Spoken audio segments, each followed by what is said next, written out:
What If It's Cool is proudly brought to you by Respo Clothing. Feel like a champion by wearing the merch from all the stars, including Luke Resner, B Squared, Savannah Rowe, John Stop Action, Nova Nichols, The Cooters, and my personal favourite, Conflict Axiom. So feel like a champion by checking out Respo Clothing. They can be found on Facebook and on Instagram. The finals of the Alpha Pro Wrestling Heavyweight Tournament conclude at Alpha Pro Wrestling's All or Nothing, happening on Saturday, April 13th at the Pipework Market. Ticket link is in the description. Make sure to check it out.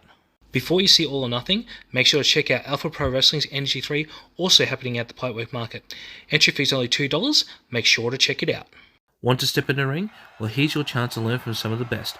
APW Academy is holding out their tryouts on April 21st at the Adrenaline Zone. Registration and information is in the description for you to become the next breakout star. Adrenaline Pro Wrestling presents Breakout 40, happening on April 26, featuring the up-and-coming stars of Adrenaline Pro Wrestling. Ticket link is in the description. Make sure to check it out. MXW presents Game Over, happening on Saturday, April 27th at the Sunbury Memorial Hall. Ticket link is in the description. Make sure to check it out.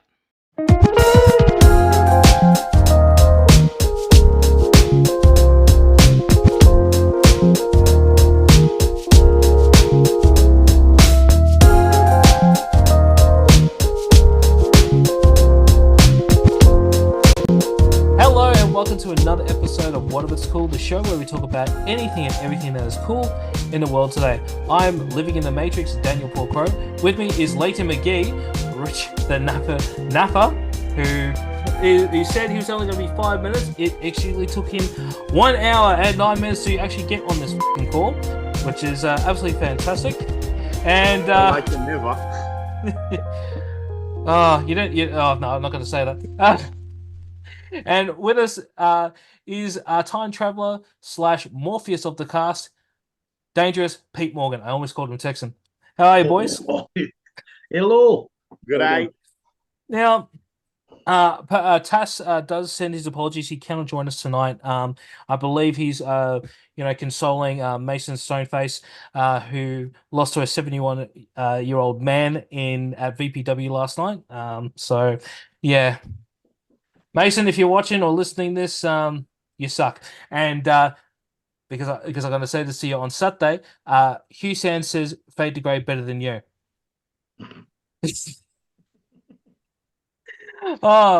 Boys, what a week it's been. And we have the next episode of X-Men 97, episode 4, which is basically 2 episodes in one.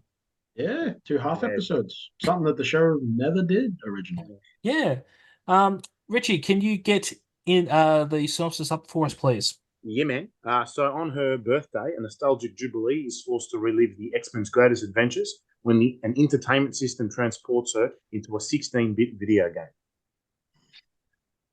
Okay, so when I saw the synopsis of this one, I thought, okay, I already had something in my mind what might be happening, and it's even better in execution with some bits of this one. What did you guys think of the opening bits of this episode with the whole Magneto being the whole sourpuss of it all? I liked it. That part I liked. I didn't mind Magneto flopping his Magneto out there and, I'm boss. This is the way it's going. She needs to grow up. I didn't mind it. It's very on brand. I liked it. Not for me. I think after it sort of fell apart, I'll get it out of the way before you crucify me. I think it was the weakest episode so far. I didn't enjoy it as much as I thought I would. But the Magneto scenes at the start when he's talking to everybody, I liked it. And the shade being thrown at Gambit was Rogue there. I liked it. I liked the banter. Yeah, that was definitely dick firmly plopped on table. I wanted to say that. That's what I wanted to say. But I said I better behave. But yes, his big magnetic is plopped on the table. He makes the mood and then instantly kills it. Yeah, so good. Rich, before we get further into the episode, when have you ever not had the opportunity just to say what's on your mind? This is What If It's Cool. Just speak your fucking mind, for God's sake. You're right. That's Jesus. it. No more censored naff. It's over after that. Oh my God! I was just like that was a perfect opportunity for you to be yourself, and you just totally miss it. And you let Pete get the best of you on this one. Come on. I felt bad. He needs it. I'm sorry. Oh, hang on. There is a reason why Pete is called Dangerous, okay? You wouldn't even last 5 minutes in the ring with him. Hey, once you go naff, you don't go back. I'll make you go back. I'll punch you back. Oh, do I need to get into wrestling? Maybe I need to start getting into wrestling. Maybe this is the call. I don't know. We'll see. Maybe. You know, the Alpha Monster Lab's not far from where you live, so you know. Anyway, Love you, Pete.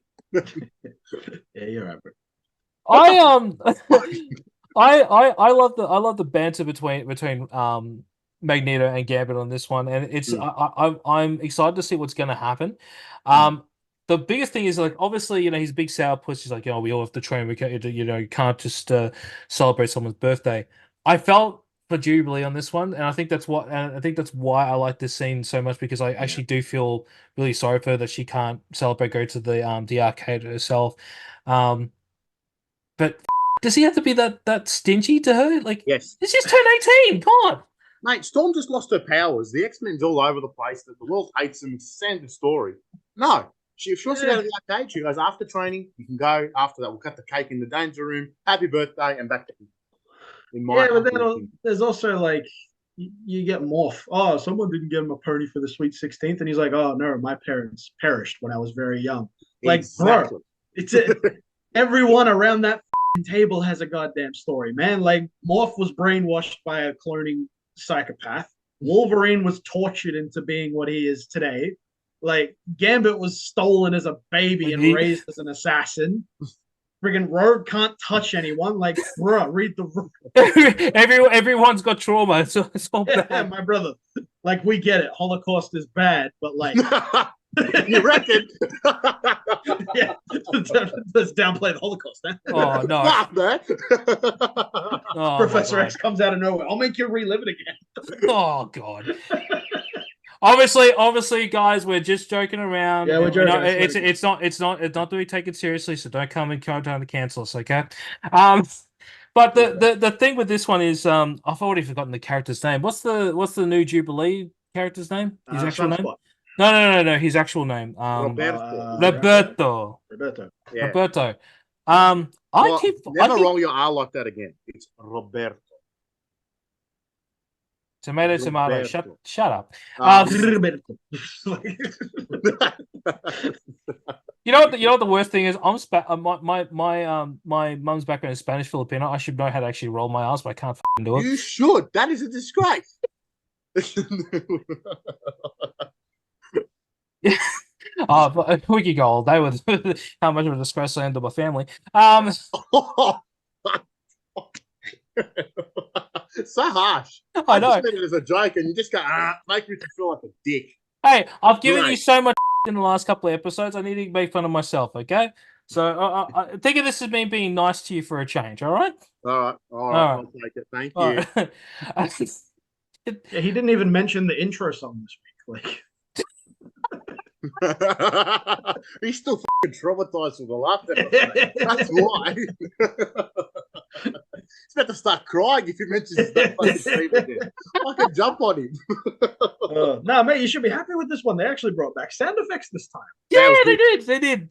You know what? No, I'm not gonna say, because I was gonna say something else about the intro. I'm gonna shut my mouth on this one. They still didn't have the song he wanted. You wouldn't say it. You wouldn't say it. I don't like the fact that they've added more shit to it. Anyway, now going. Not pleasing you, is there? It's a great theme. The additions are nice. The animation is smooth, and they put the sound effects because I heard you bitching the last time. It's great. It's a good thing. You know what? I just as you were talking bollocks right there, I just found the mute button for you. So next time you start going on it, I'm just gonna hit the mute button. This is great. Anyway, so we're moving on to the next scene where Jubilee is cracking his shits, and Roberto and her just going, the life events. We find out that Scott has gone to the UN to talk about the whole Genosha initiative and all that stuff. I don't know what it is about Roberto, but I am not feeling him at all. I don't like him. He's me. Just fucking use your powers and stop being a bitch. In my opinion. No, but he's a kid, right? And like are they officially boyfriend and girlfriend yet, or they're still like kind of like? I think they're in that early stage, I guess, because I don't think they're explicitly dating, but I think they're situationship. Is that what your kids call it these days? I don't know. Yeah, they've gone for the mutual trauma and they've had the kiss. So now let's see if they can like handle doing dishes together or something. Oh, and why do you say Great analogy, bro? That fade that they had, they're definitely, for sure. But they just like it's a lot. What's the word? More mature than the original. They fade it. They're suggesting things. Like last week with Morph. Now this. They're pushing it. I like it. But yeah, they're definitely by the end of the episode, they're smashing 100%. So sorry to bring up an old joke, but I don't even know if that's PG. Like I was about to say bad joke. No, I'm not doing that. Nah, Pete. After the Holocaust. Pete, come on, you got to do the joke. Do it. Mate, nah. All right, you fucking prude. Anyway, so we get into what I think is probably the best part of this entire episode, which is saying a lot about it. We get a shot of the Motendo.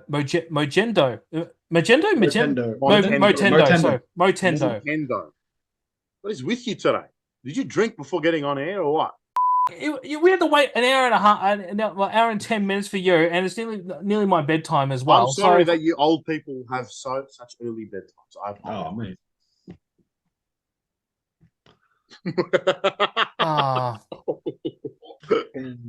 You're a young whippersnapper. At least there's a joke in this episode that's coming soon that you're not going to get. I'm not there yet. We'll see. All right, gentlemen. All right, anyway, Montendo. There is a game. There's a game in there, and this is what comes back to what we were talking about off camera, Pete. So obviously, Nintendo is one of the it's a play on words, but the actual console. Shut the up. The actual console is modeled after the Mega Drive 2, I believe, but also the cartridge is pretty much an Easter egg. That's the actual cover of the original X-Men game for the Mega Drive 2.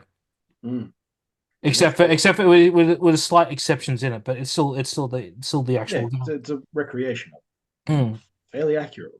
Oh my god! I just went. Oh my god! This is when my eyes lit up. This is going to be a great episode. Absolutely fantastic. And then they just get into the actual game. They get what's those tentacles come out and they just get sucked into the game. And what sound effect did they make, Daniel? Because we know this, but Richard's too young to know it. Oh god. You can say it. You can say it. Dial up. I don't want to seem so fucking old. Say it. No, right, but you hear that noise, dial up modem, and it takes you right back to like fighting with your mom. Mom, get off the phone so I can go on the internet. Back in the now we get 1800s. Okay, I'm with you now. every time I hear that noise and someone mentions dial up, I can always remember. Sorry to go on a tangent again, guys, but I always have this one thing that comes to mind and lives rent free in my head. The episode of The Simpsons where I believe it was set in the 90s where Homer is doing the whole Nirvana sort of grunge sort of thing, and Kurt Van Houten is checking up on the internet saying, in 3 hours I'm going to find the evidence that you've been cheating on me, and Luann picks up the phone and hangs it up. He goes, oh no, I'm going to do it all over again. Oh god. You gotta love The Simpsons. Yeah. This is where it's all downhill for the episode for me. I there was like a lot of nostalgia with this one because obviously they do a little bit of references to the first game and to the arcade game. The problem is execution is just not that good. I think what it would have made this scene really, really good if they actually used the proper, because they did have little hints of the music in the background, but if they actually used the actual music from the game, I think that would have been a lot better, to be honest. I wish they had the balls to actually animate the whole time she's in the game as pixelated 6-bit. Yeah, that would have been good too. Like just full on, like you're in the game. And it would have been cheaper to animate it like that too, because there's limited animation in that way. But I wish they had the balls to do that, and then you just cut out and see Mojo and whatever scenes you have to do in their normal animation. But I wish they had the balls to do that. I think it would have made it just a bit more visually stimulating, a bit more interesting. At the very least, the sprites that they did use were accurate, like even down to the separate shades of color for the extra Sentinels. Give me more. It's animation, man. Just go hard, do it. Go crazy. You kind of wish they made this one a full episode, eh? Definitely, and that's part of my problem with this one. I don't like the mix at all. I think it does a disservice to both of the stories. One of my biggest pet peeves about this episode, and it's nothing to do with any of that, and it's just my idiosyncrasies going on with this one. So the guy that plays Mojo in this one, now whether he did this intentionally or not, I don't know. And I thought it was actually the original person who I thought it was. I thought it was the guy that played Daggett from the Angry Beavers, who, if you're playing at home, was the guy who did the voice of Alpha 5 on Power Rangers. So I'm expecting to go either "ay ay ay" or like in the middle of that. Yeah, it wasn't the guy who voiced David on Angry Beavers. He also voiced like Invader Zim and stuff like that. That's right. Yeah. Yeah. And I don't think it was him. I think no. I had to double check. It wasn't him, but it sounds a lot like him. So I could not take Mojo seriously. Now that I know that's nothing against them. That's more my sort of problem. But it's me. Yeah, you know all about that. Like this was where it just went downhill for me because I just couldn't get that out of my head. Well, that's your fault. Yeah, I know. That's what I'm saying. It is my fault. I'm not saying it's anything to do with the writing or anything. That's my pet peeve about this thing. That's the only reason I'll give my verdict at the end. But this is why I have my clear vision of what the episode's going to be at the end. Yeah. Honestly, it wouldn't surprise me if it was the original voice actor for him. It sounded like it. It sounded like it, but it was actually someone completely different. Really? Yeah. You did a good job then. Yeah.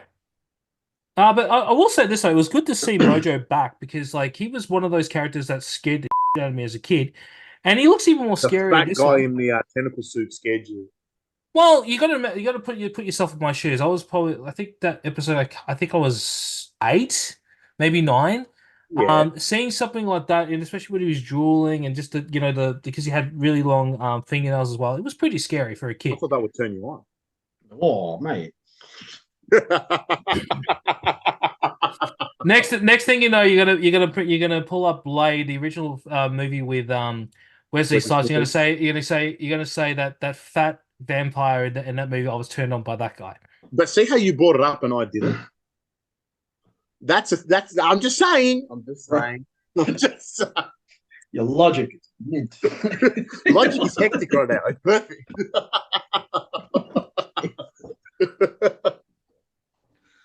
Oh my god, I've made Dan quiet. That's insane. I broke him. Did I just break Dan?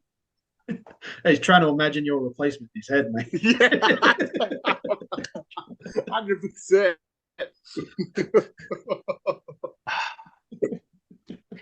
I'm going to take a moment just to speak about our sponsor here on What If It's Cool, Raspberry Clothing. Make sure to check out Raspberry Clothing on Facebook and on Instagram. They have a lot of amazing merchandise out there. I'm not wearing one today because I'm wearing the beautiful Michael Weaver t-shirt, which you can get from Michael Weaver if you DM him at Heavyset Violence on Instagram. But Raspberry Clothing will be having What If It's Cool merch, which will be, I believe, just the t-shirts for the time being. Just have to message them or message us here, and we will definitely get them out to you. So make sure to check out Raspberry Clothing on Facebook, on Instagram at Raspberry Clothing. And with that being said, let's get back into the episode and stop making fun of me. Do I have a question? Do they have a t-shirt that says that's Dan's type? Can we get one of those, mate? I'm sure the team at Raspberry Clothing can probably get that made for you. Awesome. Because I've also had a chat with them about getting more t-shirts, because I always thought about the last one that you were talking about on the last episode where what was it, spicy? No, it wasn't spicy. Goth Mummy Supremacy. That's a good one. To be fair, we were coming up with all these ideas and then you did the sponsorship. So and a lot of things we can get merchandise here, but we have to talk to our sponsor at Raspberry Clothing to get that done. So after the show, we'll probably give them a message and see what they want to do for us in the future. But moving on, boys, let's move on. Yes. Now, I the one thing that sort of made me confused, and this is what I wanted to say at the start of the episode too, was not last time on X-Men, last time on the Matrix, because like it was pretty much a Matrix episode because like they did the telephone bit with the whole hello. Yeah, that was a straight up Matrix ripoff. Oh, it was cringy. Like Yeah, got flat. I don't know. It just it doesn't do it. It just this episode, like particularly this one, this felt flat because of that. And then I don't know, like I kept getting lost in it. So I think I've watched it like maybe 6 times, and I had to. And this is the one where I'm like, what the f is going on? And then finally, what upset me not upset me, but like what baffled me is right. They're going to travel through all of the levels and all of the greatest X-Men adventures. What they did, Jack? They did nothing. What exactly. did they go through? They fought it was more for 20 minutes, for 10 seconds, and then what? It's put into context at the end of the episode because, like, the first time they go, the first level is Genosha before it was liberated. Yeah. So it was the slave state, hence why they had like Sunspot and Blob in the background. But it's boring. And then, it's going to, the big levels, the big, this crazy thing. I thought they were going to do, each level, it's going to be this. I guess because they cut it in half too. There's no time. Yeah, it's also because like they were going off Jubilee's memories specifically. Because she was at Genosha, but when it was still a slave state, she was in the Savage Land. So like these are all like off her memories. Yeah, I guess, yeah, that's true. But it's boring. You know what I mean? It just didn't feel necessary. But also the fact that the not a clone, but the what do they call it? The beta model? The beta model. That's what I'm looking at. Yeah, the beta model. Fun fact. Packed away. Fun fact for her, she was voiced by the original Jubilee voice. Oh, wow. Cool. The original Jubilee voice stepped down from the role, so that way an actual Asian actor could take the role. Oh, okay. Well, it's good that they put her in there. That's nice. Yeah, it was a good touch. Yeah. Could have made the episode better, but good fact. Yeah, it could have been. It could have made it a lot better. But I don't know. It's just this whole thing. I don't think it was necessary. Because even in how they win and defeat Mojo. Yeah, man. It was so quick. Yeah. So quick and just. You know what made it worse? What? I'm jumping a little bit, but what made it worse is the second half. Right. And I wish the whole episode was that. Yeah, we're gonna get to that. We're gonna get that in a minute. That's what made it worse. It just dragged. But like they could have the whole message of the Mertendo episode was moving away from the past and moving on to the future. Hence why like the future or the beta of Jubilee says it's always good to know the level's ending, but that's not living.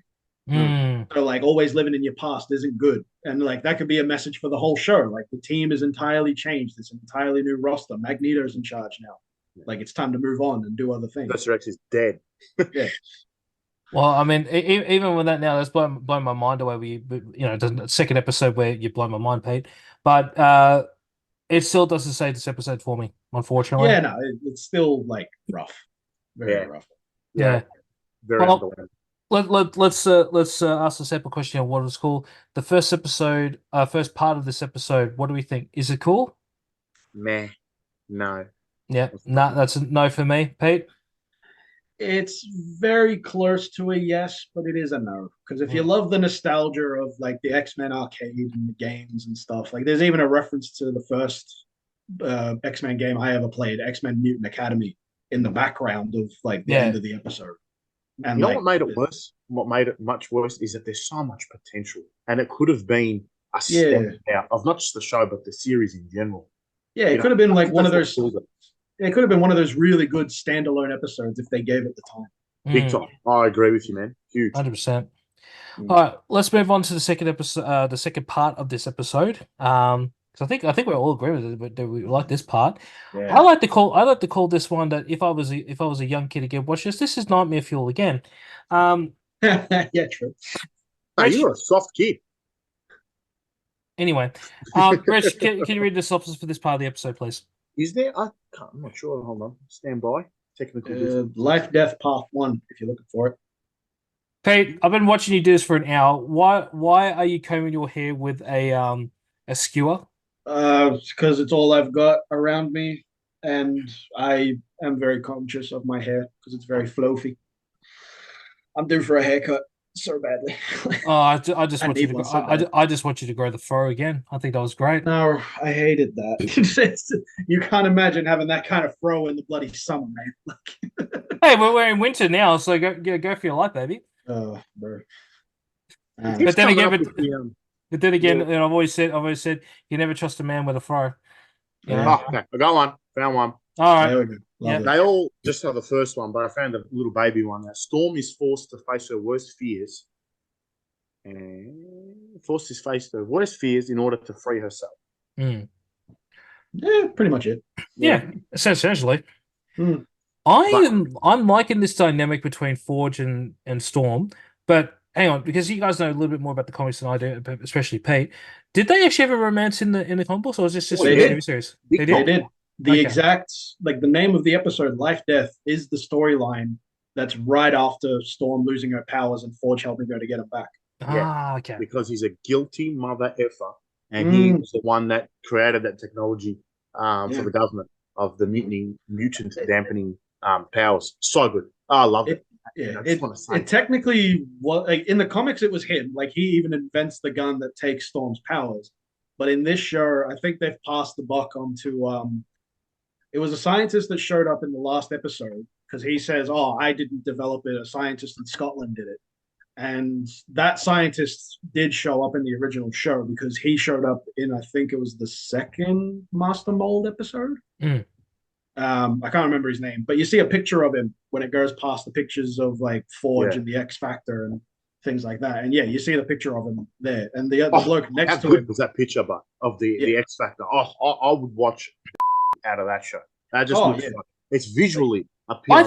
I thought they were originally back in the 90s. I thought they were going to do an X Factor TV show because I remember they made a figure line of it, but nothing materialized from the TV show. Yeah, no, nothing there. But they'd be cool. They just look cool, like the uniformity, but they all have their little flair. I like it. It's cool. Yeah, the design were cool. Yeah, like even their lineup is interesting too because I believe it was Quicksilver, Polaris, Lone Shot, Forge, Wolfsbane, Mr. Strong, and Multiple Man. Yeah, Multiple Man's cool. Strong. Yeah, it's good. It's a good lineup. It's cool. I like it. It's different enough from the X-Men. So it doesn't feel like it's a derivative team, even though it is. I like it. Like they had a good team up episode, and I think it was season 3. I believe, the original show. That was a standout for me. Yeah, that was really good. No, the thing with this one as well, like I can feel that just from the way it's been acted as well, that Forge is really madly in love with Storm, but you can tell he's feeling guilty already, and as we go further into the episode, he finally does tell Storm and admits, I kind of invented this technology, and I up. Yeah. I do not blame Storm for the way she acted, but I was just like, you love this man, don't you? Like, nah, Storm, man, come on. That was off the bitch slap. The best. I didn't cheer. I'm like, what? I didn't cheer, but I cheered. Good. Yes. I was, oh man, so good. Because you can feel the whole episode where she lost her powers, the pain, anguish. She does such a great job, the voice actress, of selling that. And the animation's stunning. And Storm's that big, she screams her power, and now it's taken away. So I think it was warranted that, this, man. Oh, yes, go Storm. Give her her powers back already. So I bought that. I did tear up a little bit when she went to try and do her powers again, and she was like, please. That's like this series, every episode I've teared up in some way or form.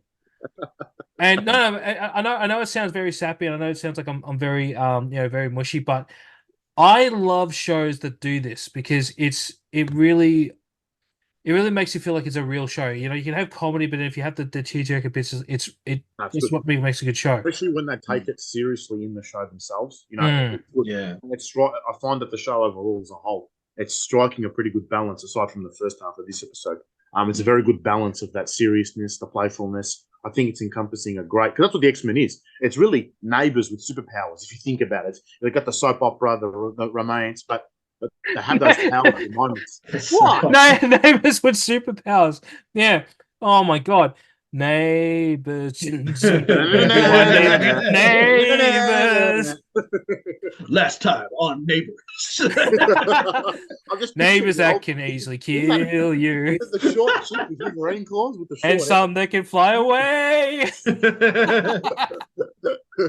But you know what I mean, right? It's great. I like the way that they're putting it together, and it feels more than just a a superhero TV show. Magneto was the first few episodes with his big speeches. Storm. Now I'm enjoying it in that aspect. I think they're finding a really good balance. Not tear jerking for me, but it's good. It's very entertaining. That's because you've got no heart, Richard. That's the problem. You know? Okay. Look, if that makes you happy, Dan, I'll leave it there. It's okay. I know you might start tearing up, so I'll leave it. I'll leave it there. And there's his heart. He doesn't care you insulted him. He's happy. He's happy that you're happy. Thank you very much, Pete. Much appreciated. I was a big fan of this part as well because if you read Life Death, the comic, it was still during Chris Claremont's run, which he also did Trial of Magneto and Inferno, like the stories beforehand. The Life Death comic was very different compared to like pretty much the rest of his run, because the first few pages of Life Death have no speech bubbles. All they focus on is Storm being depressed. Like you see her wrapped up in a bed sheet in bed, just crying. Then you see her like in that punk getup, and she just walks to a cliff and watches it, and then starts tearing up because she can't. Imagine if forget about the arcade, that off, right? You just focus on this. Imagine the first 10 minutes of the episode, just silence, and you see the beautiful animation going through those stages. Not as full, like not near the cliff because it's still PG, but as close as they can to get that. And the beautiful sunset, the beautiful, I think that's just such a missed opportunity. It's just right there. And they had this, I don't know why they fucking decided to mush them together. I reckon if they didn't have the like right before credits stinger of Forge saying hello to her at the end of the episode, and like they sort of did that in the middle of Life Death Part 1. Like if they start the next episode with Storm being depressed and no words or sounds for 10 minutes and just let the score and the emotions set in, like you feel the emotions with her. And then when Forge shows up, and then it goes into the backstory of how he got there, so that way we know the story. Okay, cool. And then the rest of the episode be what the actual episode was. That would have been more of a cheer. Yeah, huge. Yeah, huge. I agree with that. But so like the owl, as I like to call the nightmare fuel of this episode. What the is this all about? Like, can someone fill me in? So, please, because I quickly looked this up before the show as well, because I rewatched the episode and then to look at what the character was. Their name actually is the Adversary. Like they say, the Adversary won't let their prey run away. Their name actually is the Adversary. So the backstory is the Adversary is a demon that was summoned by Forge. Because in Forge's backstory, he grew up with a shaman called, I think it's Nasal, I think his name was. And Nasal. It was something like that. It was Nasal or Nazer, something like that. It was Naze and either L or R. And they grew up together in a Native American tribe. Yeah. And they were both taught to be shamans, specifically to fight the Adversary. So during when they grew up, Forge gave up his training to be a shaman and joined the army for the Vietnam War, hence where he lost his leg and he lost his arm. Yeah. But Naze stayed. And I believe during the original Life Death, actually no, it might have been the build up to Inferno, because Life Death and Inferno in the comics happened at the exact same time. So technically episode 3 and 4, or 4.2, would be exact same time. Forge summoned demons, and during the Vietnam War, I'm getting confused here. During the Vietnam War, he summoned demons to stop an enemy convoy or an enemy group, but they accidentally wiped out his group as well. and they stayed on Earth because so it's kind of like Constantine, who summoned a demon to to do something, and then all of a sudden they took the I can't remember the character's name, took the girl instead. Yeah, it was essentially that because the demons killed Naze, like they went to America and killed him, and then the adversary. No, not Nasal. You can't kill Nasal. Can't kill him. But yeah, the demon that would become the adversary killed him and took over his body. So if you look at pictures of the adversary from the comics, it essentially looks like a nightmare version of Native American. I couldn't remember the thing for a minute. But yeah, like it's essentially like Forge's quote unquote brother. Okay. But now it's just a big owl bird thing in the show. Because that was the form he took to scare Storm. Yeah. And like it was comic accurate down to everything. Like he does take him back to Forge because he wants to torture Forge as much as her, because he does feed off of that agony in her voice. Wasn't it voiced by the Storm actress? It sounded same actress. Yeah, because that's like the mental projection of him. Scaring her. Oh, wait, so hang on, so is this like in the mind or something, or is it actually like in reality? Because like to me, it's physical manifestation of the mind. Yeah. That's what it was. Because I believe it's in the mind, because that form of adversary doesn't look like adversary's actual form, but it could be. I don't know. Like I'm only going off by like what context the comics have given me compared to what the show has given me. Like episode 5, he could show up and be like, "Hi, my name's Naze. Here's my whole backstory." So like, I so hope that that's actually the character's name, Nasal, because like I've got this massive feeling that someone's gonna write in the comments, "Hey, it's not Nasal, it's I don't know, like Nasal or Michael or bitch face. I don't know. It could be like any other name, but we're it up. That's it doesn't matter. It's Nasal now. From now on, his name is Nasal. That's it. None. I bet your Tass is gonna be watching this like sweating.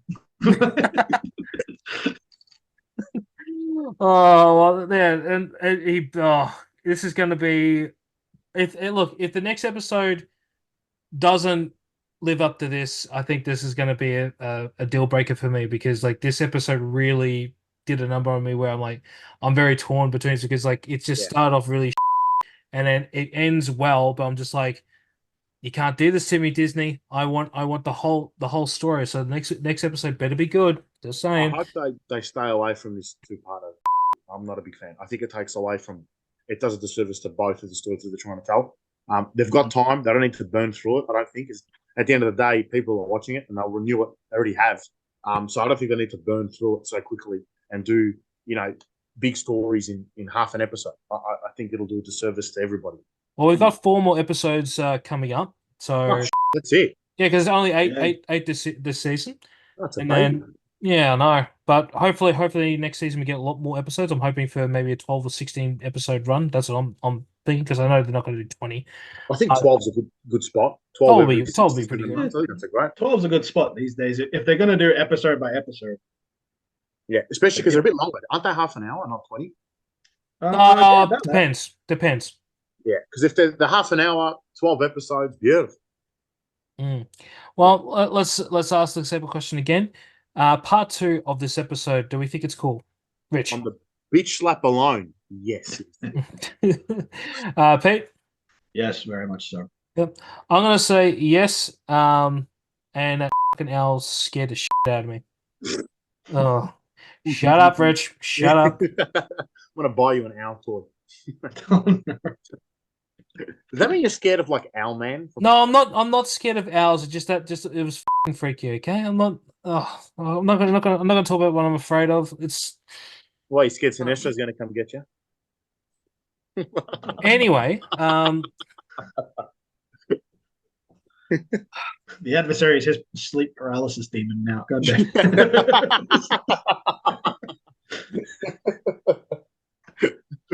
My friends, everybody. My friends. Dad's about to cry. It's okay, okay. We're just joking.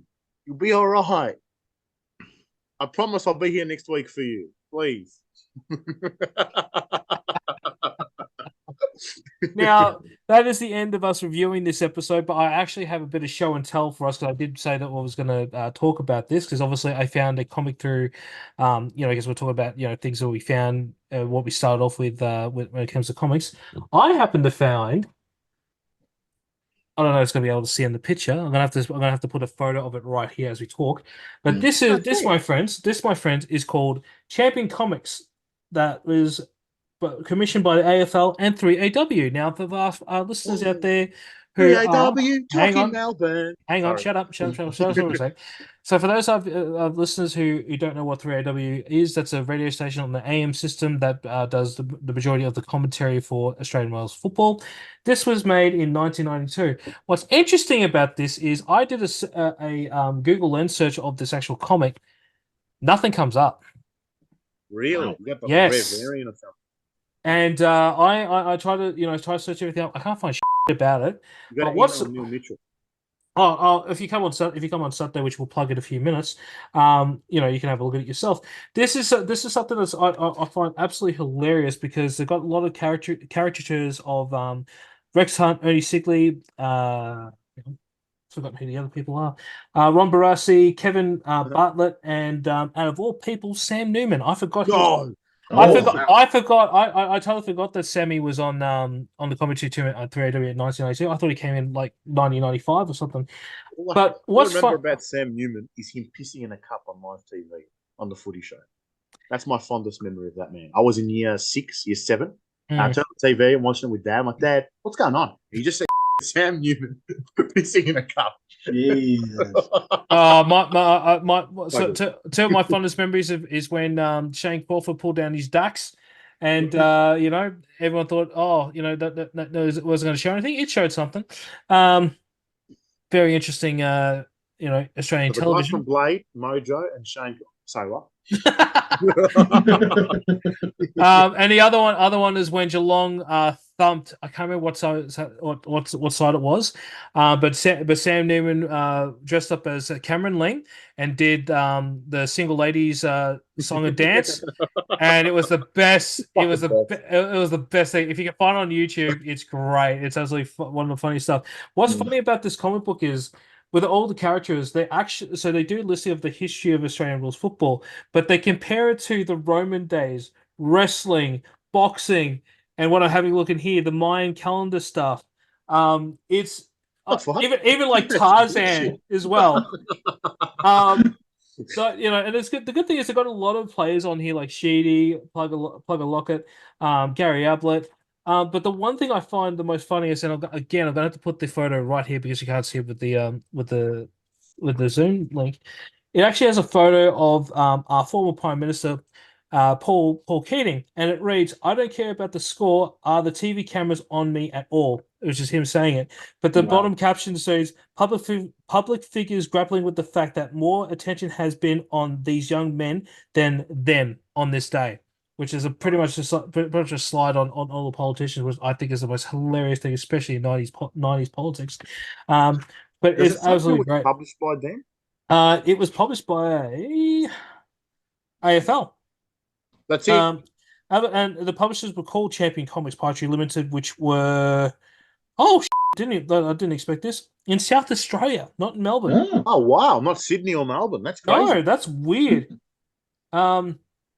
Considering how many Melbourne references are in this book, I don't know why, but that could have just been printed and produced. But like AFL has always been Melbourne-based, with the VFL and its history. Yeah, but this is great piece of work. I'm actually really glad I found it because it's just really, really good to look back on this. $10. Huh? Give you $10. I'm keeping this bad boy. But that's my little my show and tell for this episode. Can I show some show and tell? Oh, why not? Well, look what I just purchased. Oh no! Oh my God! Oh yes, it's sexy. Oh, the 4K version too. White. When did that come out on 4K? I didn't even know that. A while ago, actually. I think it was for was it the 20th anniversary last year? Possible. Oh, it says here 2023. Yeah, so that would have been because it came out in 1993. So that would have been so 20 years. 20th or 30th? 30th. 30. Yeah. That is the best Batman movie of all time. No God. Hands down. Yeah, bar none. On the Dark Knight, on everything. This is the best. The best. Oh, yeah, Fight me, Dan. Fight me. I dare you to. The best. I'll take his side too, bro. I fully agree. Yeah, that's right, Dan. Shut up. That's what I thought. Tass, please come. Make sure you're on the next episode because I can't handle these idiots at the moment. The sad part is Dan, or should I say Daniel? He would agree with us for sure. That's going to be the biggest pop of next week. He gets on. I agree. Mask of Phantasm, best movie. You just see Daniel fired all of you. That's good. No, he'll go to bed crying because he's a little softy. He is. On that note, we got to plug something because both me and Pete are on this show, and Richie's not because he's not famous enough to be on anything besides this show. Anyway, Alpha Pro Wrestling will be Shut up. Alpha Pro Wrestling will be hosting Energy 3 at the Pipework Market at 12 o'clock on Saturday, April 13th. Ticket entry is only $2 just to get into the market, and you get the whole show for free. $2 for all wrestling action, and you get to go around the market and do some shopping. Why the would you not want to miss this one? It's going to be absolutely amazing. Pete, who are you taking on in this show? I will be taking on John Stop Action, or Johnny Nonstop, as I like to call it. He's going to hate that I said that. Johnny Nonstop. Johnny My Nonstop. dirty mind takes me to different places. Yeah. Oh, just wait till the podcast comes out from the last Alpha show that we did, because Johnny Nonstop makes an appearance, and it is absolutely hilarious. And I guarantee this, in the podcast after, Johnny Nonstop will probably make another appearance later on. But also on the same day, but at 7 p.m.